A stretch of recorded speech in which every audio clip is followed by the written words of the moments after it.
Thanks to everyone for coming out. It's great to be here and just contribute to this event. So I'm the Western NC organizer for Democracy North Carolina, and we're a nonpartisan nonprofit that focuses on voting rights and accessibility. Our motto is of, by, and for the people, and so a lot of the work that I do here in Western North Carolina involves working with people in coalitions with various groups and basically pursuing folks' ability to have their voice heard through voting, through civic engagement, via trainings and different things. And so obviously right now we're in the midst of a huge election where we're seeing record turnout. And people are very, very excited and at the same time confused about a lot of things. And so here in North Carolina, specifically, comparatively with Oregon, for example, where Paul's from, and automatic voter registration was just passed and is a thing now. If you're eligible, you're registered. Here in North Carolina, we are dealing with what our organization calls a voter suppression law. And so we see the North Carolina photo ID law as an intentional way to disenfranchise young voters, low-income voters, and voters of color specifically. And so already when the DMV ran their first records on this law, we saw that 300,000 people at minimum were going to be impacted by this. So there's been a large-scale effort to get the word out to folks that they, for example, can vote without ID with a provisional ballot, so long as they provide the last 4 digits of their social and their birthday. That is was the case for early voting and will be the case for Tuesday. So if you can help spread that word, that would be great. And just to touch a little bit on the context of this, this event, talking about community organizing, building community power, the UNCONFERENCE with one of their pillars being, equity and inclusion. In order to effectively do this work, obviously, we have to empower disenfranchised groups, and I feel like that's a lot of what we, have been doing here on the ground. In that light, being able to, again, contribute to this group is really an honor. So I'm hoping to bring a lot of, various community groups in to this initiative and just learning more about how they can empower themselves.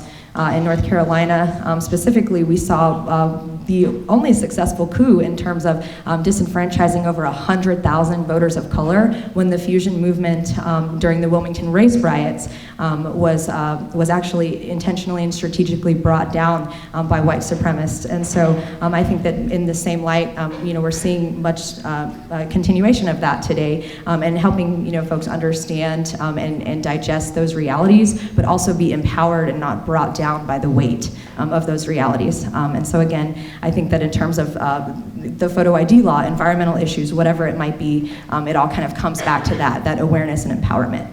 So that's just a little more about the North Carolina situation historically and today. But again, please get out and vote. If you didn't already vote early, again, the election is this Tuesday. The polls will be open for over 12 hours from 7 to 7:30. So unless anyone has any questions about that, we'll just pass it back to you. Okay, thank you.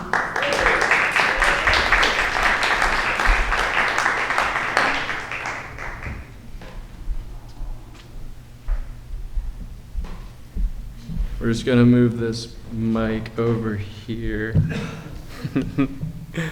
How's everybody doing out there? Yeah? Oh, we got this guy's connection here. Okay. Oh, well, good evening, good day, everyone. It's becoming evening rapidly. We're really excited that y'all have come out here tonight because the issue that we're going to be discussing and the honor of having Paul Cienfuegos in town is really a huge deal. He hasn't even been to this state before, so for him to drop in here and share what he's going through with us is really an honor. Thank you, Paul.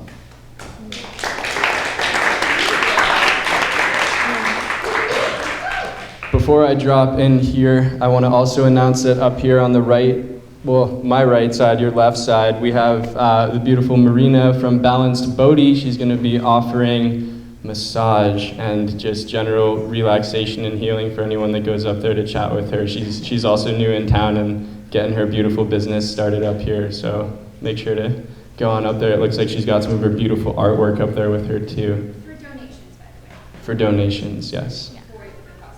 Virtual benefit, yeah, for conference. Right. Okay. Without further ado, my name is Joyce. You've already met Cynthia. And we're new transplants here in Asheville, but we come from a background of working with intentional communities all over the world and just communities in general. We spent last year working on a 5-year project that I've been working on in West Africa with a group of indigenous artists to help them move out of a city that was rapidly growing into the jungle and kind of show this different way of living, that we could live in alignment with culture and exchange with people from other countries and learn and live sustainably with the land. And then after that, we followed up with a few months in Europe where we ended up stepping into all kinds of work, from consulting the city of Galway on their European Capital of Culture title, to working with the Findhorn Foundation in the north of Scotland, to working with Schumacher College and a few others throughout the UK and the rest of Europe.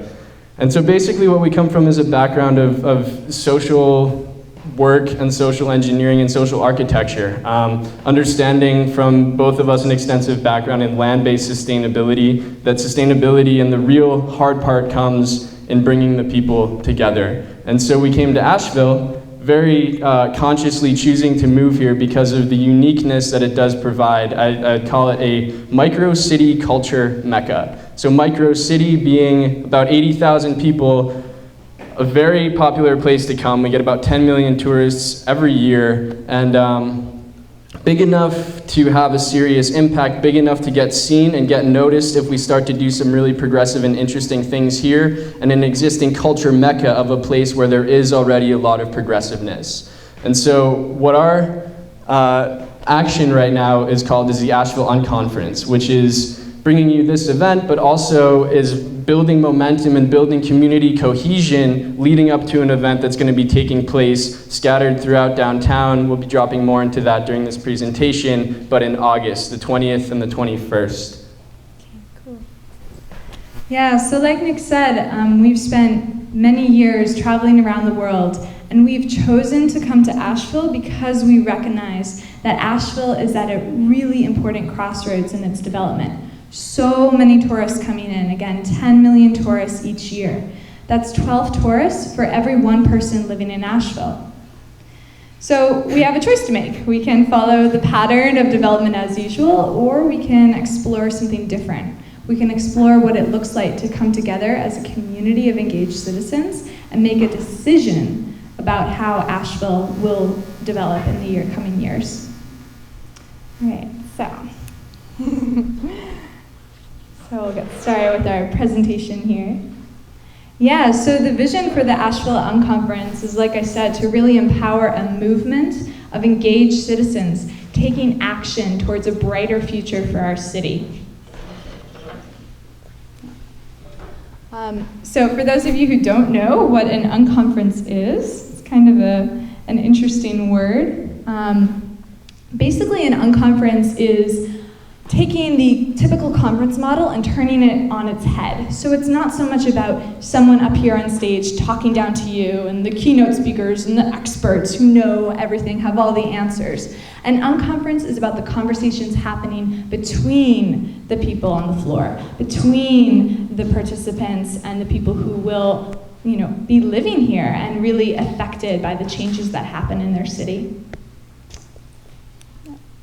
So, as Nick mentioned, we're going to have this event in downtown Asheville, right in the heart of the buzz in the city.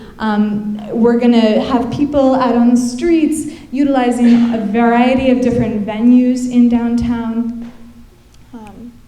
It's going to be in August, like Nick said, on the 20th and 21st. And everyone is invited, This is an event for bringing together people of color, minority groups, city council, police and fire department, people, middle class, families, children. We want everyone involved in this event, really to set downtown abuzz and just celebrate all the amazing accomplishments that the city has done so far, and also where we can take it going into the future.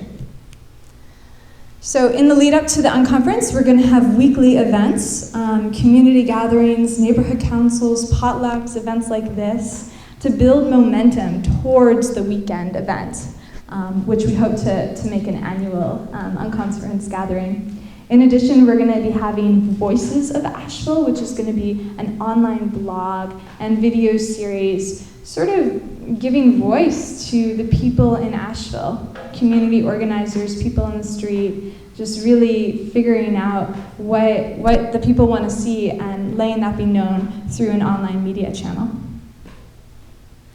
These are our current sponsors. We're very happy to have all these folks supporting us, and more every day people are coming on board. Right now we have Asheville Downtown, which does the Downtown After 5 during the summer. We have a variety of venue spaces, facilitators, food, lots of different businesses, trying to keep it as local as possible for this event.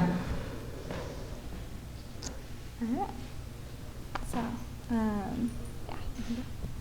targets, and then I'll jump in if you need help. So, what exactly is this whole shindig going to look like, right? We've been blessed by, shortly after deciding to do this, getting a very clear strategic roadmap from, surprisingly and very wonderfully, the Asheville City Council itself. About a month and a half ago, they had a visioning process where they took a weekend and a facilitated visioning process to come up with a 20-year plan for Asheville.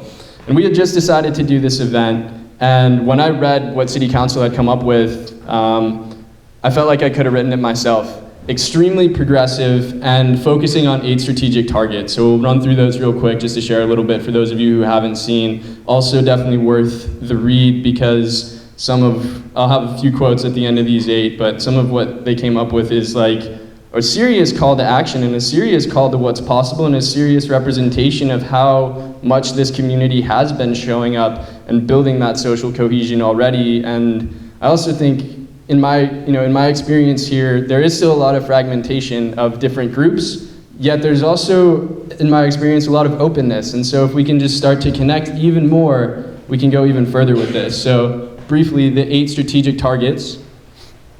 1, thriving local economy. I think in order for us to really be empowered to do and make decisions that are good for our communities, the majority of business that's happening here needs to be local centric. It needs to be people who live here, who care about here, and those are the ones who are engaging in the business and benefiting from the income of money that happens here. How do we keep it in flow and in the local community so that we all grow together?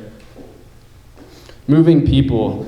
Public transportation has been a serious challenge for this city for a long time, which is also kind of surprising because it's very small, but they're very focused on making this a multimodal city. There's a commission that's come together and they're interfacing with city council on a regular basis, how to get bike lanes, how to get the greenways to actually happen, and all sorts of things like this that will just connect us and help people move around in more sustainable and also more interpersonal and exchange-based ways. Living here, how do we design this city to be really good for the people who live here? Like we talked about, 10 million tourists every year, 80,000 people holding the container. How do we ensure with all of this rapid income and all of this rapid development that it stays a wonderful place for people to live? And also it makes it affordable for people of all walks of life, I think especially is what City Council was going for here. Making it work. And then of course land use and planning. So again, City Council is looking at the development of Asheville and saying, how can we create more green spaces? How can we create more parks for children to play, create safe areas? And then, of course, strong management. Strong management is all about investing well into the city, figuring out what needs to be supported, where to direct our energies and investment, and that's what creates a strong city into the future. Do you want to say about the manager you met? Yeah, so in the city of Asheville, we operate under a city management structure. So what that means is we have a city council whose role is to kind of gather the input of the people, and then a city manager whose role and job is to implement and make that happen. And so looking at how those communications happen in an even more participatory way so that we can really make sure that the way the city is being managed is the way that we, the people, want it to be managed. Yeah, moving forward together. This is all about transparency in government, so that the people and the government are working together to move us forward in a positive direction. And of course, Paul will talk a lot more about how we can make that happen. Equity and diversity, again, bringing it back to this important issue of diversity. I've heard some people say that Asheville is one of the most segregated cities still in the country, and it's shocking, and you really do see it. Different groups are very present in Asheville, but there's not a whole lot of connection between them. So making sure that everyone has equal opportunities in the city. And of course, energy and the environment, last but not least. Asheville is surrounded by gorgeous mountains, as you can see by this photo, but there's not a whole lot of wind turbines. There's not a whole lot of solar panels in the city. So how can we, harness the energy that's free and out there and turn it into something that can really support us, make us an independent energy system? Yeah, so this is some of the quotes from what City Council shared in their visioning document, which is very exciting. The city will generate all of its own electricity. Residents won't need cars. Buildings will be surrounded by edible landscapes and urban orchards. This is what they want to see in Asheville in 20 years. Asheville is a great place to live and visit because we take care of our people, invest in our city, celebrate our natural and cultural heritage. So again, this is what they want to see in 20 years. I'm wondering why it needs to be 20. How can we make all of this happen sooner? Because it is happening in other places around the world. Like I spoke to earlier, one of the reasons we're really interested in being in this community and creating this massive event, which is a massive amount of work, is really to build this stage and build a platform for the people to come forward, speak their voice, build that cohesion, and actually have this thriving community that's already, got a very interesting thing going on. If you drive not so far away from here, it's like you enter a different culture. And so how can we take the progressive nature of Asheville, be mindful of the relationships we have with our surrounding areas, and become a model of how that can look in the rest of the world for a city to organize and to have positive implications for the surrounding, less urban communities around it. So looking at a few organizations, this isn't some pipe dream. Paul Cienfuegos has been working in the community rights movement for decades. And there's other organizations all around the world that have been seriously stepping up into how can we come together as people and how can we start to take our power back, govern ourselves locally, and really make decisions that are good for us as people and not for corporations or, for some other sort of power game. One of those organizations is the Transition Network. It started in the UK, a man named Rob Hopkins. I had the pleasure of consulting with them earlier last year. And they're working on a really interesting thing globally, going to thousands of communities and starting to transition those towns towards more sustainable energy, and also now increasingly local economics and social systems that really work for the people. And one of the strategies that they've started to employ and that we're really gleaning from is a transition streets movement, which is, if this is gonna work, we need to take it to the level that's immediately outside of your doorstep. You walk out of your door and you know your neighbors, and that it starts there. We can have these, think tank kind of groups, but until we really land it in the place where people walk out their front door and it feels different, the cultural shift that we need to have this be sustainable, we're gonna keep reaching, and the energy's gonna build and then it's gonna crash. But if we can really change it on the street level, on the neighborhood level, life changes right in front of our eyes. Local Futures, another organization really focused on the local economics aspect of this. Helen and Norbert Hodge, they're building an alliance of international localization. So they have experts who have been working in countries all over the world, including this one, to take the economic system back, to end living well, being related to this global industrial mechanistic process, and really turn it into something that's good for we the people and keeps the solidarity of community and the cultures intact. And CELDF, the Community Environment Legal Defense Fund. This is an organization, they've passed 200 ordinances in cities throughout the United States saying that human rights are above corporate rights, and the Legal Defense Fund being the aspect where they actually offer pro bono legal defense to the cities that are willing to step forward and say, okay, enough of this corporate rights stuff, business as usual. We are standing with our citizens, and we are saying that community rights are more important. And they've done this in 200 communities. 5% of it has been challenged. The rest, the corporations just leave because of, the very basic public outcry that has been summoned. The whole city standing against a corporation, they usually just back down. More about the community rights movement. Paul's going to share a lot about this. I don't feel I need to go into it, but it's hit the state level in 9 states in our country through cities that have been organizing, and it's unbelievable. This is taking our power back at the community level.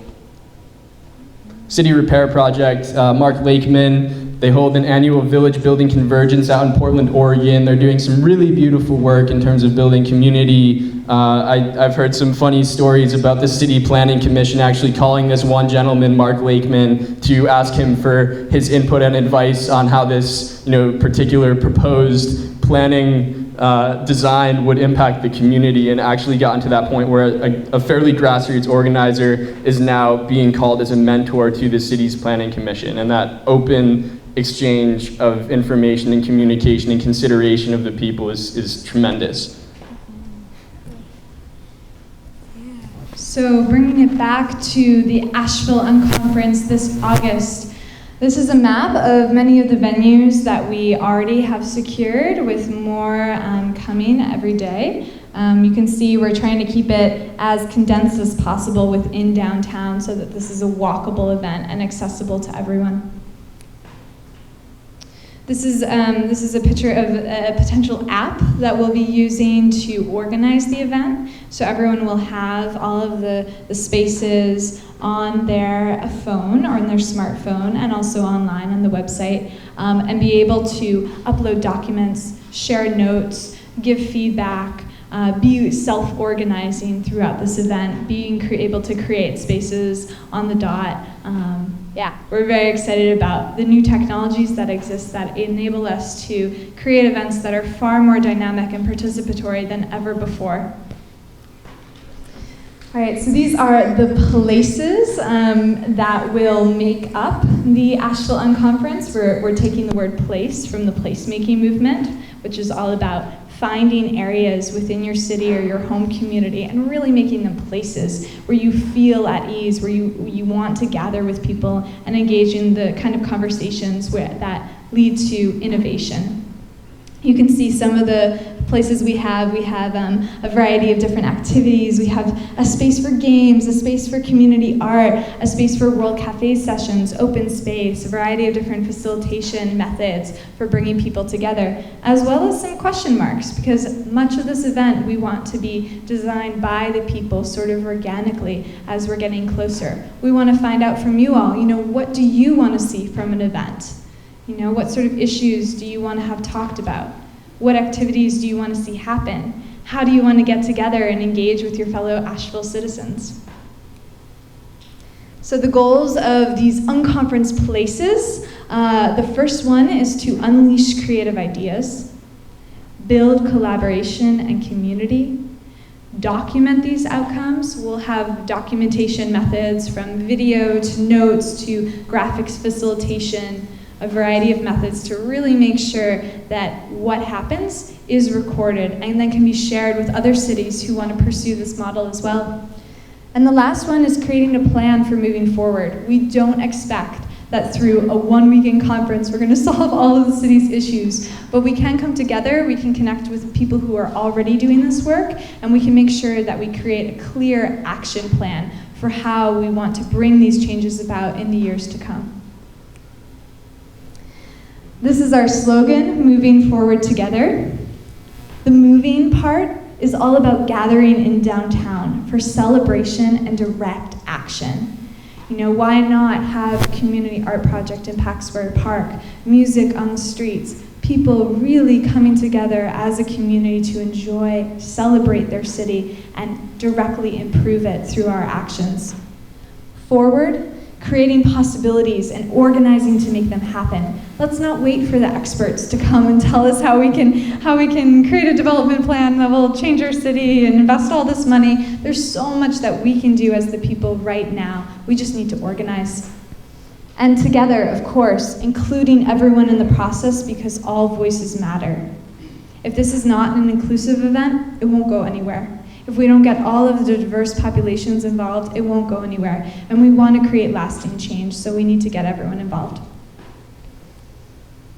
All right, this is our website, AshevilleUnconference.com. If you haven't been there, please go check it out. We're going to be putting up a community calendar with all of our events. That'll be coming up very shortly. Registration is not open yet for the Unconference, but it will be soon, so keep your eyes out for that. Yeah, cool. All right, yeah, well, thank you all for listening about the Unconference. I hope you're excited. Thank you.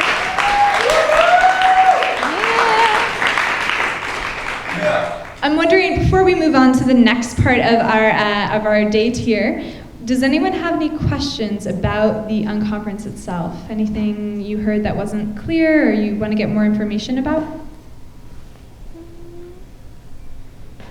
No? Okay, all right. Well, the sheets? Half-page sheets? I don't know what you're talking about. Okay, yes. Okay, so on your table, there should be a little half sheet of paper about, it should say something like, help out, ways you can support. If you know an individual or an organization or a group that we should connect with, that will help us in our abilities to reach more people, to connect with diverse populations in Asheville, resources, anything that you can think of, please write it down on that piece of paper. We will go around and collect them.